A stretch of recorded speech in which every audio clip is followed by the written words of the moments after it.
നമസ്തേ. വർണ്ണവൈവിധ്യം നിറഞ്ഞ രത്നരോഗത്തേക്ക് രത്നവിശേഷങ്ങളുമായി പുതിയൊരു എപ്പിസോഡ്. കൂടെയുള്ളത് ഉണ്ണികൃഷ്ണൻ ശിവാസ്. രത്നശാസ്ത്രത്തിലേക്ക് സ്വാഗതം സാർ. നമസ്കാരം. നമസ്തേ. എനിക്ക് തോന്നുന്നു നമ്മൾ നാട്ടിലെ ഒരു ഭയങ്കരമായിട്ടുള്ള ചൂടും കാലാവസ്ഥയൊക്കെ കഴിഞ്ഞ് കാലവർഷം നമ്മൾ മൺസൂൺ സീസണിലേക്കൊക്കെ നമ്മൾ സ്റ്റാർട്ട് ചെയ്തിരിക്കുക. എനിക്ക് തോന്നുന്നു ഇവിടെ നമ്മൾ നാട്ടിലും നോക്കുമ്പം കാലാവസ്ഥയ്ക്ക് ഒരു മാറ്റമൊക്കെ സംഭവിച്ചു, തണുപ്പൊക്കെ ആയി തുടങ്ങി. ഇവിടെയാണെങ്കിൽ ആ ഒരു തണുപ്പ് കാലാവസ്ഥയൊക്കെ കഴിഞ്ഞ് നമ്മളൊരു ചൂടിലേക്കൊക്കെ ഇങ്ങനെ വന്നു. നാട്ടിൽ നല്ല ചൂടായിരുന്നു. എനിക്ക് തോന്നുന്നത് എൻ്റെയൊക്കെ എക്സ്പീരിയൻസിൽ ആദ്യമായിട്ട് എത്ര ഒരു ചൂട് അനുഭവിച്ചിരുന്നത്. പക്ഷേ അതിനുശേഷം ശക്തമായ മഴയാണ്. അതിവർഷം അനാവർഷം എന്നാണ് പണ്ട് ആൾക്കാർ പറഞ്ഞിരുന്നത്. അല്ലെങ്കിൽ അതിവർഷം കണ്ടമാനം മഴ, ഇല്ലെങ്കിൽ അനാവർഷം ഒട്ടും മഴയില്ലാത്ത അവസ്ഥ. അങ്ങനെ ഗ്ലോബലി എനിക്ക് തോന്നുന്നത് എല്ലാം ചേഞ്ച് ആയിക്കൊണ്ടിരിക്കുന്നു. എനിക്ക് നമ്മൾ കുറച്ച് നാളുകളായിട്ട് ഈ ഒരു രീതിയാണ് നമ്മൾ എക്സ്പീരിയൻസ് ചെയ്യുന്നത്. അപ്പോൾ കാലാവസ്ഥയിൽ ഇപ്പോൾ നമുക്ക് ഒന്നും സാധാരണക്കാരനായ നമുക്ക് പ്രവചിക്കാൻ പറ്റത്തില്ല. എങ്ങനെയാണ് അടുത്ത സ്ഥിതി എന്താണെന്നുള്ളത് പറയാനായിട്ട് പറ്റില്ല. അങ്ങനെയൊക്കെ ഉള്ള സ്ഥിതിവിശേഷമാണ്. ഇപ്പോൾ ഇവിടെ നല്ല ചൂടാണ്, ഇവിടെ നല്ല ചൂടാണ് ദുബായിൽ. അങ്ങനെ പോകുന്ന വിശേഷങ്ങൾ. ഓക്കെ. നമ്മൾ ഈ രത്നശാസ്ത്രയിൽ സാറ് എനിക്ക് തോന്നുന്നു ഓരോ എപ്പിസോഡുകളിൽ നമ്മൾ ഓരോ രത്നങ്ങൾ ഉൾപ്പെടുത്താറുണ്ട്. അപ്പം പലരുടെയും ചോദ്യമാണ് ഇനി അടുത്ത എപ്പിസോഡിലേക്ക് പുതിയ രത്നങ്ങൾ ഏതെങ്കിലും ഉണ്ടോ, അല്ലെങ്കിൽ ധാരാളം ഉപരത്നങ്ങൾ ഉണ്ട്. ധാരാളം നമുക്ക് പ്രീഷ്യസ് സ്റ്റോൺസ് കുറച്ച് ലിമിറ്റഡ് ആണ്. അതുകൊണ്ടാണല്ലോ ഒരു പ്രീഷ്യസ് എന്ന് പറയുന്നത് തന്നെ. സെമി പ്രീഷ്യസ് ഒരുപാട് കാറ്റഗറി സ്റ്റോൺസ് നമുക്ക് അവൈലബിൾ ആണ്. പല സ്ഥലങ്ങളിലും മൈനിങ്ങുകൾ ചെയ്യുന്നുണ്ട്. ഇനി എന്തെങ്കിലും സ്റ്റോൺസ് പുതിയതായിട്ട് കണ്ടെടുക്കുമോ? കോമ്പിനേഷനിലുള്ള സ്റ്റോണ് മണ്ണിൻ്റെ സവിശേഷതയാണല്ലോ ഇത്. അതെ, അവിടെ അടങ്ങിയിരിക്കുന്ന ആ ഭൂമിക്കടിയിൽ അടങ്ങിയിരിക്കുന്ന നാച്ചുറലായിട്ടുള്ള മിനറൽസ് തമ്മിൽ ചേരുമ്പോഴും ഒക്കെ പലതരത്തിലും പല കളറിലുള്ള രത്നങ്ങൾ വരുന്നുണ്ട്. പിന്നെ ഈ പൈറൈറ്റ് എന്ന് പറയുന്ന ഒരു സ്റ്റോണുണ്ട്. പൈറൈറ്റ് അധികം ആൾക്കാർ കേട്ടിട്ടില്ലാത്ത ഒരു സ്റ്റോണാണ്. എന്നാൽ കുറച്ച് ആൾക്കാർക്കൊക്കെ അറിയാം പൈറൈറ്റ്. അത് പയർ എന്ന് പറയുന്നൊരു ഗ്രീക്ക് വേർഡിൽ നിന്ന് ഉണ്ടായിരിക്കുന്നു. പയർ എന്ന് പറഞ്ഞാൽ ഫയർ എന്നാണ് അർത്ഥം, തീയാണ്. അപ്പോൾ ഈ കല്ല് ഒരു മെറ്റലിലേക്ക് വരച്ചാൽ ചെറുതായിട്ടൊരു സ്പാർക്കിംഗ് ഉണ്ടാവും. അതുകൊണ്ടായിരിക്കണം അങ്ങനെ ഒരു പേര് വന്നിരിക്കുന്നത്. അതൊരു പെയിൽ ബ്രാസ് യെലോയിഷ് കളറാണ് അതിന്. പിന്നെ ഒരു അയൺ സൾഫൈഡ് മിനറലാണെങ്കിൽ ഒരു കണ്ടൻ്റ് ആണെങ്കിൽ പോലും അതിനകത്ത് ഈ ഗോൾഡൻ ഇൻക്ലൂഷൻസ് ഉണ്ട്. ഈ സ്റ്റോണിനെ കാണുമ്പോൾ തന്നെ അതിനകത്ത് ഭയങ്കര തിളക്കമായിരുന്നു. ഭയങ്കര ഒരു ബ്രില്യൻസ് ഉള്ള ഒരു സ്റ്റോണാണ്. തിളക്കമുണ്ട്, ഗോൾഡ് ലെസ്റ്റർ ഉണ്ട് അതിനകത്ത്. അതിനകത്തുനിന്ന് വളരെ ഇതായിട്ട് കഴിവും മിടുക്കൊക്കെ ഉള്ളവർക്ക് അതിൽ നിന്ന് ഗോൾഡ് വേർതിരിച്ചെടുക്കാനാണ് പറയുന്നത്. ഈ സ്റ്റോണിൻ്റെ ഉള്ളിൽ ഈ ഗോൾഡിൻ്റെ അംശമുണ്ട്, ഗോൾഡൻ ഇൻക്ലൂഷൻസ് അതിനകത്തുണ്ട്. ഒരു കാലത്ത് ഇത് ഈ സൾഫറൊക്കെ ഉണ്ടാക്കാൻ വേണ്ടിയിട്ടുള്ള ഒരു സോഴ്സ് ആയിരുന്നെന്നാണ് ഈ പൈറൈറ്റ് പറയുന്നത്. ഇപ്പം അതല്ല. ഇപ്പം ശരിക്കും പറഞ്ഞ് ഇതിൻ്റെ ഗ്ലിറ്ററിങ്ങും ഷൈനിങ്ങും ബ്രില്യൻസും ഒക്കെ കൊണ്ടിട്ട് ജുവല്ലറി സെക്ടറിൽ ഒരുപാട് ഈ സ്റ്റോൺസ് ഓർണമെൻറ്റ്സ് ഉണ്ടാക്കാനും ഒക്കെ ആയിട്ട് ഉപയോഗിക്കുന്നുണ്ട്. ഇപ്പോൾ സാറ് പറഞ്ഞു ഈ പൈറൈറ്റ് എന്ന് പറഞ്ഞ ഈ സ്റ്റോണിൻ്റെ ഉള്ളിൽ ഈ ഗോൾഡിൻ്റെ ഒരു അംശം അല്ലെങ്കിൽ അതിൻ്റെ ഒരു ലെസ്റ്റർ കാണാമെന്ന് പറഞ്ഞു.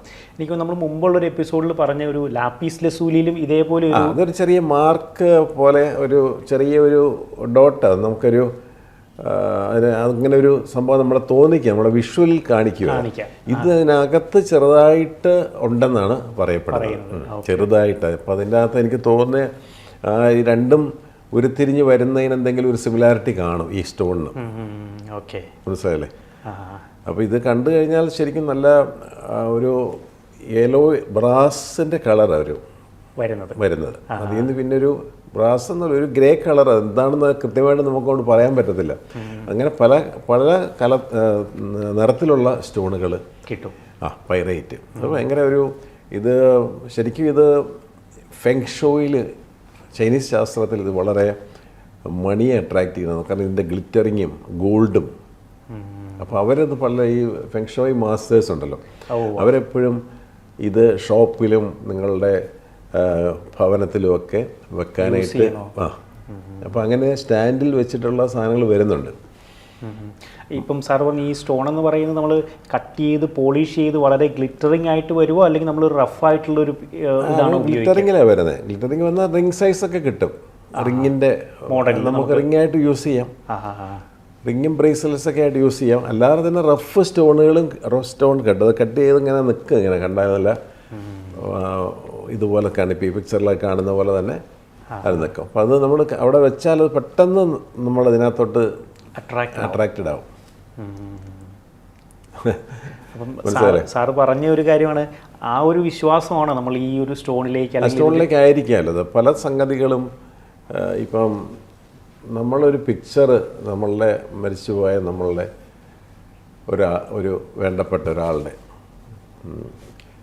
ഞാനിപ്പോൾ എൻ്റെ കാര്യം പറയാം. എൻ്റെ അച്ഛൻ്റെയും അമ്മയുടെയും പടം ഞാൻ വീട്ടിൽ വെച്ചിരിക്കുന്നത് അവരെ കാണുമ്പോൾ അവരെ ഓർക്ക് ആ ഒരു ഫീലാണ് നമുക്ക് വരുന്നത്. ചിലപ്പോൾ നമ്മൾ പല കാര്യങ്ങൾ നമ്മൾ ചിന്തിച്ചു എന്ന് പറഞ്ഞാൽ എന്ത് പിക്ചേഴ്സും എന്ത് പ്രോഡക്ട്സും എന്ത് സാധനങ്ങൾക്കും ഒരു എഫക്റ്റ് ഉണ്ട്. Either negative or positive effect ഉണ്ട്. ഈ ചൈനീസ് ശാസ്ത്രത്തിൽ ഇതാണ് മുഴുവൻ അവർ പറയുന്നത്. അവർ പറയുന്നത് ഒരിക്കലും നമ്മളിങ്ങനെ കരഞ്ഞു കൂവി പിള്ളേരുടെ കരഞ്ഞ് ഇരിക്കുന്ന ഫോട്ടോസൊക്കെ ഉണ്ട്, അതൊന്നും വീട്ടിൽ വെക്കരുതെന്ന് പറയും അവർ. അപ്പോൾ അതിലൊക്കെ ഒരു സത്യം ഉണ്ടായിരിക്കണം. അത് എപ്പോഴും ഒരു ചിയർഫുൾ ആയിട്ടുള്ള ഹാപ്പി മാനെ കണ്ടില്ലേ, അതൊരു ഹാപ്പിനെസ് അവിടെ ഉണ്ടാകാൻ വേണ്ടി എന്ത് സാധനം അവിടെ ഇരുന്നാലും നമുക്ക് പെട്ടെന്ന് അതിനകത്ത് അതിൻ്റെ ഒരു വൈബ്രേഷൻ, അത് ഹാപ്പിനെസ് ആണ്, ഹാപ്പിനെസ് അവിടെ ഉണ്ടാകുമെന്നാണ് പറയുന്നത്. അപ്പോൾ ഇതിനകത്ത് ഈ ഗോൾഡ് ലെസ്റ്ററാണ് ഈ നമ്മൾ ഈ പറഞ്ഞതുപോലെ ഈ അയൺ സൾഫൈഡ് മിനറൽ ഇതിനകത്തുണ്ടെങ്കിലും ഗോൾഡിൻ്റെ ആ ഒരു അംശം അതിലുണ്ട്. ഗോൾഡിൻ്റെ ഇൻക്ലൂഷൻസ് ഇതിനെ ഒന്ന് വേറിട്ട് നിർത്തുക ഈ രത്നത്തെ. അങ്ങനെയുള്ള രത്നങ്ങൾ കുറവാണ്. വളരെ അട്രാക്റ്റീവായിട്ടും വളരെ ഭംഗിയുള്ള സ്റ്റോണും അത്. സാറ് പറഞ്ഞപ്പോഴാണ് ഓർക്കുന്നത് ഈ സ്റ്റോണിനെ കുറിച്ച് അല്ലെങ്കിൽ ഇതിൻ്റെ ബ്രേസ്ലെറ്റ്സിനെ കുറിച്ച് നമ്മൾ പലപ്പോഴും പല സ്ഥലങ്ങളിലും കാണാറുണ്ട്. എന്താണ് അബൻഡൻസ്, നമുക്കൊരു പ്രോസ്പെരിറ്റി തരുന്നത് അല്ലെങ്കിൽ വെൽത്ത് കൊണ്ടുവരാനായിട്ടെന്ന രീതിയിൽ നമ്മൾ ഈ സ്റ്റോണിനെ പലരും ഉപയോഗിച്ച് പിന്നെ പാരൈറ്റിൻ്റെ ബ്രേസ്ലെറ്റ്സ് അന്വേഷിച്ച ആൾക്കാർ വരുന്നുണ്ടല്ലോ.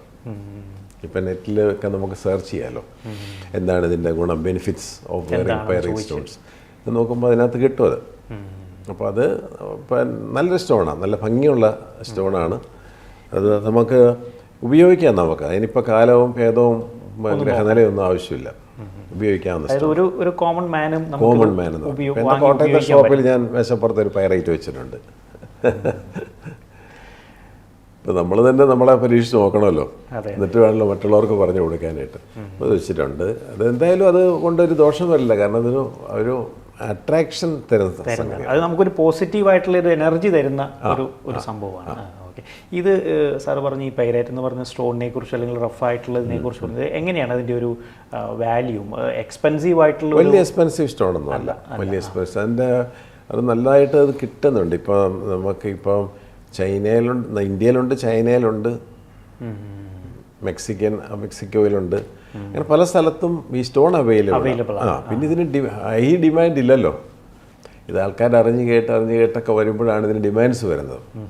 ഡിമാൻഡ് വരുമ്പോഴാണ് ഇതിന് കൂടുതലായിട്ട് ഇപ്പോൾ നമ്മളെ പല സ്റ്റോൺസും എനിക്കിപ്പോൾ ഇത്രയും വർഷത്തെ എക്സ്പീരിയൻസ് എന്ന് നോക്കുമ്പോൾ പല സ്റ്റോണുകളും ഡിമാൻഡ്. അതായത് ഞാൻ എപ്പോഴും പറയാറുണ്ട്, യെല്ലോ സഫയറിൻ്റെ 2 കാറ്റഗറി സ്റ്റോൺ പറയുന്നുണ്ട് ഞാൻ.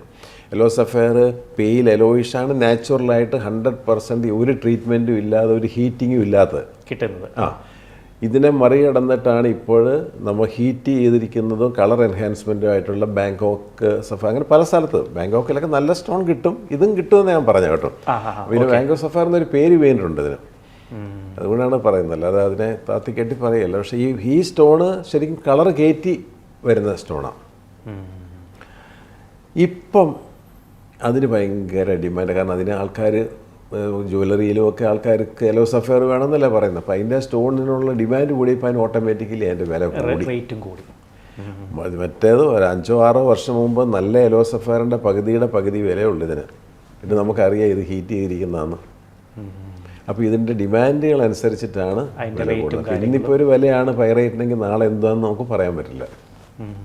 എനിക്ക് തോന്നുന്നു ഈ പൈറേറ്റിൻ്റെ വിശേഷങ്ങൾ നമ്മൾ കുറച്ചും കൂടെ അതിൻ്റെ ഡീറ്റെയിൽ ആയിട്ട് നമുക്ക് അറിയണം. ഒരു ബ്രേക്കിന് ശേഷം തിരികെ വരാം.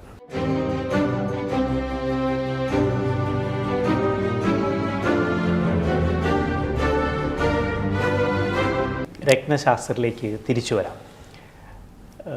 സ്വർണ്ണ തിളക്കമായിട്ട് നമുക്ക് ഭൂമിയിൽ നിന്ന് കിട്ടുന്ന ഒരു അത്ഭുത രത്നമാണ് സാർ ഇപ്പം പറഞ്ഞ ഈ പൈറേറ്റ് എന്ന് പറയുന്നത്. അതിലുള്ള മെയിൻ അട്രാക്ഷൻ സാറ് പറഞ്ഞു ഈ ഗോൾഡൻ മണി എന്നാണ് പറയുന്നത്. മണി ഗോൾഡിൻ്റെ അംശമൊക്കെ തോന്നുന്നുണ്ട്. ഇപ്പം നമ്മളത് ഒരു സ്റ്റോൺ എടുത്തിട്ട് പൊളിച്ചതിനകത്ത് ഗോൾഡ് എടുക്കാമെന്ന് വിചാരിക്കരുത്, അങ്ങനെയല്ലത്. അതിൻ്റെ തിളക്കം അതിനകത്ത് ആ ഇൻക്ലൂഷൻ ഉണ്ട്, ഗോൾഡൻ ഇൻക്ലൂഷൻസ് അതിനകത്ത് കാണുന്നു. അത് തന്നെ അതിൻ്റെ ഒരു മെയിൻ ഒരു അട്രാക്ഷനാണ്. മെയിൻ ഒരു അട്രാക്ഷനാണ്. അപ്പം നമ്മളൊരു ലൈറ്റ് ഒരു ഇലുമിനേഷനൊക്കെ ഒരു സ്ഥലത്തിടുമ്പം അത് നമ്മളെ ആൾക്കാരെ അട്രാക്ട് ചെയ്യും അല്ലേ? അതെ അതെ. അപ്പോൾ നമ്മളൊരു കല്യാണ വീട് തപ്പിപ്പോവാണെന്ന് വിചാരിക്കുക, പെട്ടെന്ന് കണ്ടുപിടിക്കുന്ന അവിടുത്തെ അലങ്കാരങ്ങളും ലൈറ്റുമാണ്. ഇത് തന്നെയാണ് വീട്. എല്ലാ കാര്യത്തിനകത്ത് ഇങ്ങനത്തെ കാര്യങ്ങളൊക്കെ തന്നെയാണ് ഉള്ളത്.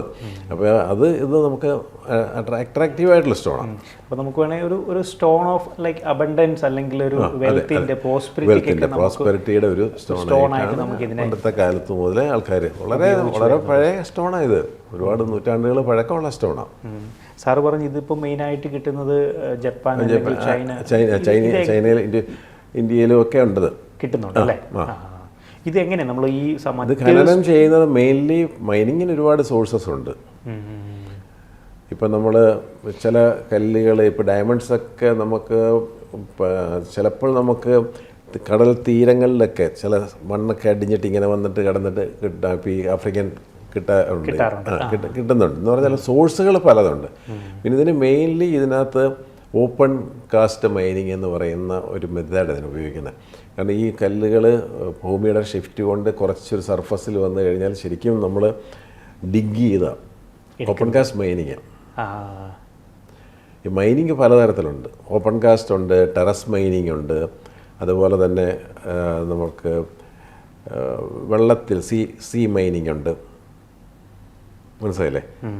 ഒരുപാട് ഡിഫറെൻറ്റ് ടൈപ്പ്, ഒരു 5-6 കാറ്റഗറി ടൈപ്പ് ഓഫ് മൈനിങ് ഉണ്ട്. മറൈൻ എന്ന് പറയുന്ന മൈനിങ് ഉണ്ട്. മറൈൻ മൈനിങ് കൂടെയാണ് പല മറ്റ് ഇതുപോലത്തെ ഉള്ള വാല്യുബിളായിട്ടുള്ള പ്രോഡക്ട്സ് ഒക്കെ കിട്ടുന്നത്. ഓപ്പൺ കാസ്റ്റ്, ടെറസ് മൈനിങ്, ഇങ്ങനെ ഒരുപാട് സംഗതികൾ മൈനിങ്ങിലുണ്ട്. അപ്പോൾ ഇതിനകത്ത് ഓപ്പൺ കാസ്റ്റ് മൈനിങ്ങിൽ കൂടെയാണ് ഇത് ശരിക്കും ബുൾഡോസർ പോലത്തെ സാധനമൊക്കെ വെച്ച് ഇടിച്ച് കുഴിച്ചിട്ട് ഈ ഇത് അതിൻ്റെ മേളിലുള്ള എല്ലാ വസ്തുക്കളും മാറ്റും. അതിനകത്ത് കല്ലുകളുണ്ടാവും, പാറക്കൂട്ടങ്ങളുണ്ടാവും, വേറെ കുറേ മിനറൽസ് കാണും. അങ്ങനെ ആ മിനറൽ കണ്ടൻസ് കാണും ആ ഭൂമിയിൽ. അതെല്ലാം മാറ്റിയതിന് ശേഷം യഥാർത്ഥ രത്നദളത്തിലേക്ക് അങ്ങ് ചെല്ലുക. വളരെ ശ്രമകരമായിട്ടുള്ള ഒരു പരിപാടി. മൈനിങ് പണ്ട് നമ്മൾ സംസാരിച്ചിട്ടുണ്ട് ഈ വിഷയം. എന്ന് വെച്ചാൽ മൈനിങ് എന്ന് പറയുന്നത് വളരെ കഷ്ടപ്പെട്ട ഒരു കല്ല് നമ്മുടെ കയ്യിലിരിക്കുമ്പം അതിൻ്റെ പുറകിലത്തെ പ്രവർത്തനം എന്ന് പറയുന്നത് അതിൻ്റെ ഒരുപാട് ശ്രമകരമായ കാര്യങ്ങൾ പലരും അതിൻ്റെ പിന്നിലുണ്ട്. എടുക്കുമല്ലോ, എടുത്ത് പിന്നെ അത് ക്ലീൻ ചെയ്ത് അതിന് ഒരുപാട് പ്രോസസ്സിൽ കൂടിയാണ് പിന്നെ നമ്മൾ ഈ ഷോറൂമിലേക്കൊക്കെ കല്ലെത്തുന്നത്. നമ്മൾ ഉപയോഗിക്കാവുന്ന രീതിയിലേക്ക് അത് എത്തുന്നതിന് ധാരാളം കാര്യങ്ങളുണ്ട്. അപ്പോൾ എനിക്ക് തോന്നുന്നു ഇപ്പം ആർക്കാണെങ്കിലും ഒരാൾക്ക് അത് കാണുമ്പോൾ ഒരു അട്രാക്ഷൻ വെച്ചിട്ട് നമുക്ക് വാങ്ങി അതിൻ്റെ ബ്രേസ്ലെറ്റ്സ് ആയിട്ട് ഉപയോഗിക്കാനായിട്ട് പറ്റുന്ന നമുക്കിതുപോലെ തന്നെ വീടുകളിലൊക്കെ വെക്കാൻ ഭയങ്കര ഭംഗിയാണ്. നമ്മളെന്തെല്ലാം കാര്യങ്ങൾ അലങ്കാരമായിട്ട് വെക്കുന്ന പോലെ ഒരു പൈറേറ്റ് സ്റ്റോൺ നമുക്കവിടെ വെക്കുന്നതുകൊണ്ട് ഒരു കുഴപ്പമില്ല, ഒരു തടസ്സവുമില്ല. എനിക്ക് നമ്മൾ ഓരോ എപ്പിസോഡുകളിലും പ്രേക്ഷകർക്ക് ഇങ്ങനെ ഓരോ രത്നങ്ങൾ, ഉപരത്നങ്ങൾ നമ്മൾ പരിചയപ്പെടുത്താറുണ്ട്. എനിക്ക് തോന്നുന്നു കുറച്ച് എപ്പിസോഡുകളായിട്ട് നമ്മൾ ചർച്ച ചെയ്ത് വന്നിരുന്ന മറ്റൊരു കാര്യമുണ്ടായിരുന്നു. അതായത് ലഗ്നത്തിൻ്റെ ഒരു പ്രാധാന്യം, ഈ സോഡിയാക് 12 സൈനുകളിലും ലഗ്നം വരുമ്പോഴുള്ള ഒരു പ്രാധാന്യത്തെക്കുറിച്ച് നമ്മൾ പറയുന്നുണ്ടായിരുന്നു. എനിക്ക് തോന്നുന്നു നമ്മൾ ലാസ്റ്റ് എപ്പിസോഡിൽ പറഞ്ഞു നിർത്തിയത് കർക്കിടകലഗ്നത്തെക്കുറിച്ച്. നമ്മളിത് 2 കാര്യങ്ങൾ സംസാരിക്കുന്നത് വെച്ചാൽ ഒരു നാണയത്തിൻ്റെ 2 വശങ്ങളാണ്, ജമോളജിയും ആസ്ട്രോളജിയും. ബേസിക്കലി ഞാനൊരു ആസ്ട്രോളജി ആളല്ല, എന്നാൽ പോലും ഇത് പഠിക്കാതെ നമുക്കിത് ഇതിലേക്ക് കടക്കാൻ പറ്റില്ല. പിന്നെ ഇത് പറഞ്ഞ് എക്സ്പ്ലെയിൻ ചെയ്യാതെ ഒരിക്കലും ഒരു സ്റ്റോണിനെ കുറിച്ച് ഒരാൾക്ക് മനസ്സിലാകാനും പറ്റത്തില്ല. അതുകൊണ്ടാണ് നമ്മൾ പല പുതിയ രത്നങ്ങൾ അല്ലെങ്കിൽ പ്രേക്ഷകർക്ക് അറിവില്ലാത്ത രത്നങ്ങളും നമ്മൾ കൊണ്ടുവരുന്നു. പിന്നെ ഇതൊക്കെ എങ്ങനെ ഉപയോഗിക്കാൻ പറ്റും, പ്രകൃതി ഇത് എന്തിനു തന്നിരിക്കുന്നു, ആർക്ക് ഉപയോഗിക്കാം, ഇതൊക്കെയുള്ള അതായത് നമ്മുടെ ഒരു ചെറിയ അറിവിൽ കൂടെ നമ്മളിത് പകർന്ന് കൊടുക്കുന്നത് മാത്രമേ ഉള്ളൂ. അപ്പോൾ ഇതിനകത്ത് നമ്മൾ 12 ഹൗസസ് ആണത്. 12 ഹൗസ് 12 സൈൻസ് ആണത്. ആ സൈനിൽ ഇത് 4th സൈൻ എന്ന് പറയുന്നതാണ് കർക്കിടകം. ജലരാശിയും ഏറ്റവും ചന്ദ്രൻ്റെ ഹൗസാണത്. ചന്ദ്രൻ്റെ ഹൗസാണ് കർക്കിടകം രാശി എന്ന് പറയുന്നത്. സൈൻ ഓഫ് ക്യാൻസർ എന്ന് പറയുന്നത് അത് മദർലി സൈനാണ്. ചൈൽഡ്ഹുഡ്, മദർ, സെൻസിറ്റീവ്നെസ്, ഇതാണ് ആ ഹൗസിൻ്റെ ആ സൈനിൻ്റെ പ്രത്യേകത. അതാണ്. അപ്പോൾ കർക്കിടകം എന്ന് പറഞ്ഞാൽ ചന്ദ്രനാണ്. ചന്ദ്രൻ എന്ന് പറഞ്ഞാൽ മനസ്സാണ്, മാതാവാണ്, പിന്നെ നൊസ്റ്റാൾജിക് ഫീലിംഗ് ആണ്, കിച്ചണാണ്. മനസ്സിലായില്ലേ? 4th ഹൗസ് എന്ന് പറയുമ്പോൾ ലാൻഡ്, പ്രോപ്പർട്ടി, ഹൗസ്, വീട്, എന്തെല്ലാം ഉണ്ടോ, ബാല്യം, ചൈൽഡ്ഹുഡ്, ഇതെല്ലാം വരുന്നത് ആ ഹൗസിനെ ആസ്പദമാക്കിയിട്ടാണ്. മനസ്സിലായില്ലേ? എനിക്ക് തോന്നുന്നു നമ്മൾ ഈ ഓരോ ലഗ്നത്തെക്കുറിച്ച് പറയുമ്പോഴും അല്ലെങ്കിൽ ഓരോ രാശിയെക്കുറിച്ച് പറയുമ്പോഴും അവിടെ ആ ലഗ്നാധിപൻ്റെ മാത്രമല്ല അവിടെ വരുന്ന മറ്റ് ഗ്രഹങ്ങളുടെ ഒരു കാര്യങ്ങൾ നമ്മൾ ചർച്ച ചെയ്യാറുണ്ട്. ഈ മെയിനായിട്ട് നമ്മൾ പറഞ്ഞു വന്നിരുന്നത് ചൊവ്വ മാസ് വന്നാൽ എങ്ങനെയാണെന്നുള്ള ഒരു കാര്യം. അത് ഫസ്റ്റ് സൈൻ എറീസ് എന്ന് പറയുന്നത് മാഴ്സിൻ്റെ ആയതുകൊണ്ട് ഈ മാഴ്സ് ഈ ഓരോ ഡിഫറെൻറ്റ് സയൻസിൽ വന്നാൽ എങ്ങനെയാണെന്നുള്ളത് നമ്മൾ പറഞ്ഞു വന്നിട്ടുണ്ട്. മേടത്തിൽ എങ്ങനെയായിരിക്കും, ഇടവത്തിൽ എന്തായിരിക്കും, ഇടവം എന്ന് പറയുമ്പം ശുക്രൻ്റെ കൂടെ റൊമാൻറ്റിക് പ്ലാനറ്റിൻ്റെ കൂടെ നിൽക്കുമ്പോൾ എങ്ങനെയായിരിക്കും പുള്ളിയുടെ പരിപാടി. മനസ്സിലായില്ലേ? പിന്നെ ബുധൻ്റെ ഹൗസായിട്ടുള്ള ഇടവും മിഥുനത്തിൽ വരുമ്പോൾ അപ്പോൾ ഇതൊക്കെ ആണ് നമുക്ക് കർക്കിടകത്തിൽ വരുന്നത്. എന്താണെന്നുള്ളത് നമുക്ക് കർക്കിടകത്തിൽ ഡെബിലിറ്റേഷനാണ്. എനിക്ക് തോന്നുന്നു ആ ഒരു വിവരങ്ങളിലേക്ക് നമുക്കൊരു ബ്രേക്കിന് ശേഷം തിരികെ വരാം.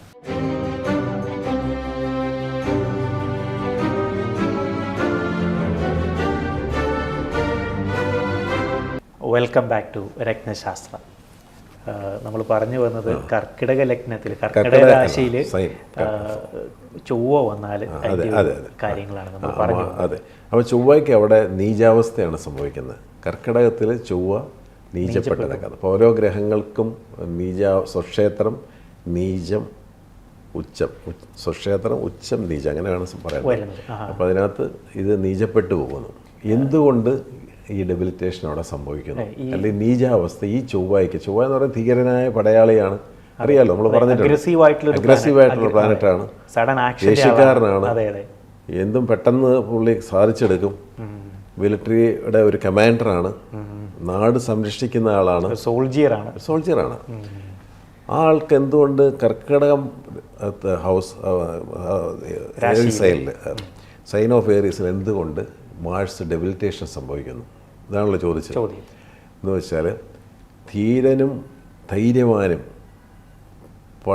ഒരു പടയോട്ടക്കാരനും അല്ലെങ്കിൽ ഒരു പടയ്ക്ക് നേരത്തെ കൊടുക്കുന്ന ഒരാൾക്ക് വളരെ സെൻസിറ്റീവായിട്ടും ഒരു മദറും അമ്മയായിട്ട് ചുറ്റിപ്പറ്റി സെൻസിറ്റീവും കരച്ചിലും പിഴിച്ചിലും ഒക്കെ ആയിട്ട് നിൽക്കുന്ന ഒരു രാശിയിൽ പുള്ളിക്കൊന്നും ചെയ്യാനില്ല. സിമ്പിൾ. പുള്ളിക്ക് അവിടെ അത് കിച്ചൺ കൂടെ, അത് കിച്ചണിൽ നിന്ന് ഇതെടുത്ത വെക്ക്, അല്ലെ കുറച്ച് പൊട്ടും കടലയും ഉണ്ടാക്കി, ഇതൊന്നും അല്ല പുള്ളിയുടെ രീതിയല്ല ഇത്. പുള്ളിക്കൊന്നും ചെയ്യാനില്ല അവിടെ. പുള്ളിയുടെ ഉച്ചരാശി എന്ന് പറയുന്നത് മകരമാണ്. മകരം രാശി പുള്ളിയുടെ ഉച്ചരാശിയാണ്. അവിടെ പുള്ളി വളരെ സ്ട്രോങ് ആണ്. എന്തുകൊണ്ട്? സൈൻ ഓഫ് കാപ്രിക്കോണിലേക്ക് എന്തുകൊണ്ട് മാഴ്സിന് ഭയങ്കര എക്സോൾട്ടഡ് സൈനായിട്ട് മാറുന്നതിൻ്റെ കാരണം വെച്ചാൽ ഭയങ്കര ശത്രുവിൻ്റെ കോട്ടയിലാണ് പുള്ളി നിൽക്കുന്നത്. അതായത് ശനിയും പുള്ളിയുടെ ഭയങ്കര ഓപ്പോസിറ്റാണ്. ശനിയുടെ ഹൗസിലോട്ട് വന്നത് ഒരു യഥാർത്ഥ ശത്രുവിൻ്റെ കോട്ടയിൽ വരുമ്പോഴാണ് ഒരാളുടെ ധൈര്യവും ധീരതയും വെളിയിലെടുക്കുന്നത്. അപ്പോൾ ആ ചൊവ്വയുടെ ശരിക്കുള്ള എക്സോൾട്ടഡ് സൈൻ എന്ന് പറയുന്നത് മകരമാണ്. മകരത്തിൽ ശത്രുവിൻ്റെ വളർത്തി വന്നപ്പോൾ പുള്ളിയുടെ തനി സ്വഭാവം ബാറ്റിൽ ഫീൽഡിൽ പോയി നിൽക്കുകയാണ്. അതേസമയം നൊസ്റ്റാൾജിയയും സെൻസിറ്റീവ്നെസ്സും അമ്മയും കാര്യങ്ങളും ഒക്കെ ആയിട്ട് നിൽക്കുന്ന ഹൗസിൽ പുള്ളിക്ക് ഒന്നും ചെയ്യാൻ ആൾ നിസ്സഹായന. ഇതാണ് അതിൻ്റെ ശരിക്കും നമ്മളൊരു കഥാരൂപത്തിൽ ഇതിനെ എടുത്താൽ ഇങ്ങനെയാണ് ഇതിൻ്റെ ഒരു ഇതിൻ്റെ സൈൻ വരുന്നത്. അതായത് മോണെന്ന് പറയുന്നത് വളരെ സോഫ്റ്റ് ആയിട്ടുള്ള, വളരെ സോഫ്റ്റാണ്, ഭയങ്കര കരച്ചിലും പിഴിച്ചിലും സെൻസിറ്റീവ്നെസ്സും അതും ഇതും പഴയ കാര്യങ്ങൾ സംസാരിക്കുകയും ഇതൊക്കെ വളരെ ധീരനായിട്ടുള്ളൊരു കമാൻഡറായിരിക്കുന്ന ഒരു ചൊവ്വായ്ക്ക് പുള്ളിക്ക് ഇതൊന്നും മനസ്സിലാകത്തില്ല. അതുകൊണ്ട് പുള്ളി കരച്ചിലും പിഴിച്ചിലൊക്കെ ഒരു പുള്ളി നിസ്സഹായനായി പോവുക, ഹെൽപ്ലെസ് അവിടെ. അല്ല പുള്ളി അന്നേരം അവരെ തോപ്പിക്കുകയല്ല, ഹെൽപ്ലെസ്, പുള്ളി ആയുധം വെച്ച് കീഴടങ്ങുന്ന പോലത്തെ ഒരു സിറ്റുവേഷനിലാണ്. അതുകൊണ്ടാണ് കർക്കിടകത്തിൽ ചൊവ്വ, അതിൻ്റെ സയൻസ് എന്ന് പറയുന്നത് അങ്ങനെയല്ല, എന്നാൽ പോലും അതിനൊരു കഥാരൂപത്തിൽ നമ്മൾ കൊണ്ടുവരുമ്പം ഇങ്ങനെയാണിത് നമ്മൾ മനസ്സിലാക്കേണ്ടത് ഇതാണ്. അതുകൊണ്ടാണ് മകരത്തിൽ പുള്ളി ഭയങ്കര തീവ്രനായിട്ട് നിൽക്കുന്നത്. മകരരാശി പുള്ളിയുടെ എക്സോൾട്ടഡ് രാശിയാണ്. ഏത് ഡെബിലിറ്റേറ്റഡ് സൈനിലും അതിൻ്റെ 7th ഹൗസ് എക്സോൾട്ടഡ് ആണ്. നീചത്തിൻ്റെ 7ാമത്തെ ഹൗസ് എക്സോൾട്ടഡ് ആണ്. അതിനൊരു കാരണം ഉണ്ടാവും. അതുകൊണ്ടാണ് ഇപ്പം നമുക്ക് ഇപ്പം നമ്മൾ ഈ ഓരോ ഇതും സംസാരിച്ച് വരുമ്പോൾ നമുക്ക് ഓരോ സൈനിനകത്തും എക്സോൾട്ടഡ് ആയിട്ടുള്ള ഗ്രഹങ്ങളുണ്ട്, അവിടെ തന്നെ നീചപ്പെട്ട് നിൽക്കുന്ന ഗ്രഹങ്ങളുണ്ട്. ഇതൊക്കെ നമുക്ക് കൃത്യമായിട്ട് നമുക്ക് സംസാരിച്ച് പോകാം. കുറേ ഒരു ഐഡിയ, റഫ് ഐഡിയ കിട്ടാൻ വേണ്ടിയിട്ട് രസകരമായിട്ട് രീതിയിൽ സംസാരിച്ച് പോകാൻ പറ്റും. അപ്പോൾ സൈൻ ഓഫ് ക്യാൻസറിൽ മാർസിനൊന്നും ചെയ്യാനില്ല. അതുകൊണ്ടാണ് അവിടെ ഡെബിലിറ്റേഷൻ സംഭവിച്ചിരിക്കുന്നത്. ഇപ്പോൾ ഇവിടെ സാറ് പറഞ്ഞു ഈ ചൊവ്വ ഡെബിലേറ്റഡ് ആയിട്ടാന്ന് പറഞ്ഞു, നീചാവസ്ഥയിലാന്ന് പറഞ്ഞു. അവിടെ നമുക്ക് ഈ ചൊവ്വയുടെ രത്നം ഉപയോഗിക്കാം? ചൊവ്വയുടെ രത്നം ഉപയോഗിക്കാമെന്ന് ഇപ്പോൾ ചില ചാർട്ടിൽ, അതുകൊണ്ട് ഞാൻ പറഞ്ഞു ഓരോരുത്തരുടെ ഇൻഡിവിജ്വൽ ചാർട്ടിനകത്ത് ഇതെല്ലാം നമുക്ക് ഡിഫറെൻ്റ് ആയിരിക്കും. ചൊവ്വ എല്ലാവരുടെയും രാശിയിൽ ചൊവ്വ എവിടെ കർക്കിടകത്തിലാണ്, ഇത് നീചാവസ്ഥയാണ്. പക്ഷേ അതിന് സ്റ്റോൺ ഉപയോഗിക്കുന്നത് നമ്മൾ പ്രത്യേകം ശ്രദ്ധിക്കണം. പെട്ടെന്ന് ഒരാൾ ചോദിക്കുക കർക്കിടകത്തിൽ നിൽക്കുന്ന ചൊവ്വയുടെ കല്ല് ഉപയോഗിക്കാമെന്ന് വെച്ചാൽ നോ എന്നേ പറയാൻ പറ്റുള്ളൂ. പിന്നീട് നമുക്ക് ആ ഗ്രഹനിലയിൽ ഈ ചൊവ്വയുടെ ലഗ്നമോ ഒക്കെ ആണോ എന്നൊക്കെ നമ്മൾ നോക്കിയതിന് ശേഷം നമുക്ക് വേണമെങ്കിൽ കൊടുക്കാൻ പറ്റും. അതിന് ഒരു ലിമിറ്റഡ് ആയിട്ടുള്ള ഒരു ക്യാരറ്റേജ് കൊടുക്കുന്നതാണ് നല്ലത്. അവിടെ ചന്ദ്രൻ ആരാണ്? പേള്, മൂൺസ്റ്റോൺ, ഇതെല്ലാം ചന്ദ്രൻ്റെ കല്ലുകളാണ്. അത് സാധാരണഗതിക്ക് അവിടെ നമുക്ക് കൊടുക്കാൻ പറ്റും. അതും നമുക്ക് ഒരാളുടെ കൃത്യമായ ബർത്ത് ഡീറ്റെയിൽസ് വെച്ച് കൊടുക്കുന്നതായിരിക്കും നല്ലത്. അതായത് നമ്മൾ ആളുടെ ചാർട്ട് വ്യക്തമായിട്ടൊന്ന് അനലൈസ് ചെയ്തതിന് ശേഷമേ നമ്മൾ ആ ഒരു രത്നത്തിൻ്റെ ഒരു ഉപയോഗത്തിലേക്ക് പോകാൻ പറ്റുള്ളൂ. ഇതിപ്പോൾ നമ്മൾ ജനറൽ ടോക്കാം. അതായത് ഓരോ വ്യക്തികൾക്കും അനുസരിച്ച് ഇത് പിന്നെ അത് സംശയമില്ലാത്ത കാര്യം. അപ്പോൾ ഈ ഇവിടെ ഡെബിലിറ്റേഷൻ ആണെങ്കിൽ അതിന് D9 എന്ന് പറയുന്ന അംശക ചാർട്ടിൽ അത് ഉച്ചത്തിലാണെങ്കിൽ, പിന്നെ വൃശ്ചിക ലഗ്നമോ മേട ലഗ്നമോ ഒക്കെ ആണെങ്കിൽ നമുക്ക് ചിന്തിക്കാം ഇത് വേണമെങ്കിൽ കൊടുക്കാമോ എന്നുള്ളത് നമ്മൾ നോക്കിയിട്ട് വേണം നമ്മളവിടെ അത് ചെയ്യാനായിട്ട്. ഇതിപ്പം നമ്മൾ ജനറലായിട്ട് സംസാരിച്ച് വരിക.